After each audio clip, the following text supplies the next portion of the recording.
Violence runs across genders, races, and has no socioeconomic status. Today is designated as It's Time to Talk Day, a day dedicated to ensuring that Americans speak up about domestic violence and teen dating abuse. Joining us is George James from the Council for Relationships to talk more about what can be done. George, thanks for coming in this morning. Good to see you. Now, I understand there's a new study out this morning from MTV and the Associated Press, and they're talking about online digital abuse impacting teens. A lot of kids are using their phones, they're sexting, going online, cyberbullying. What can a teen do nowadays? I mean, that's what they use. These are their media outlets.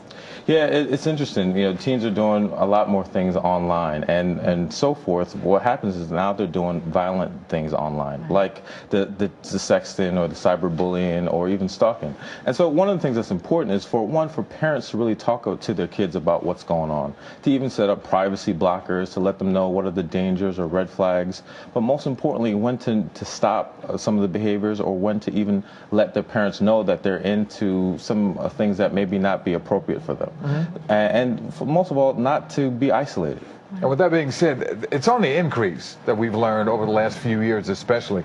Can we put a finger on why? I mean, it seems like it almost came out of nowhere. Right. You know, one of the things, it has increased, but what we've also seen is that public awareness has increased. There's more stories in the public like Chris Brown and Rihanna. Right, and as tragic as they are, what it shows us is that, well, we need to talk about this. We need to talk about what's going on in our own households. We need to talk about how to behave better in relationships and really teach kids how to deal with tough emotional situations. Well, technology is great. Obviously, we know that.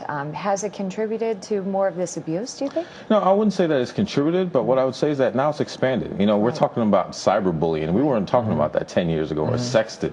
So these new forms of abuse have added on to what we think about abuse. A lot of parents today don't know about the technology that's out there. What would you recommend to a parent to say and do when it comes to sitting their child down? And that's tough to do these days. Right. It's a whole new generation out there. What type of recommendations do you have for parents and guardians to get one-on-one with their kids? You know, there's a couple rules I would say. First, you want your kids to understand the general rules of online or sharing information. And the first rule is you don't share a picture or information online or through texting that you wouldn't want the whole world to see.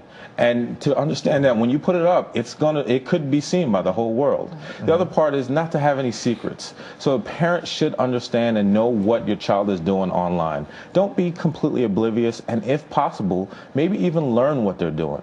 And overall, the most important thing is to keep that communication going, that if they need to unfriend somebody or get to the place where if they feel unsafe, they can come to you, because that's the biggest thing with parents. Can you flip the script for me and speak to it on the part of the abuser and their parents? Right.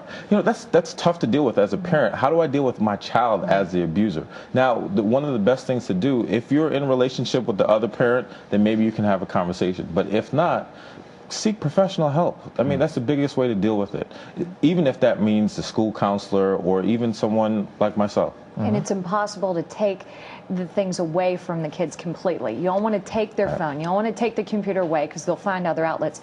But talk to them about what they're doing. It's the biggest thing. The more that you can have open communication, because they're going to do it, like you said. But the more that they know that you're there and that you understand and that you're kind of just there overall, they can come to you in times of toughness. We love it when you come to us. We appreciate your insight, young man. Thank you. Appreciate it. All right. Always a pleasure.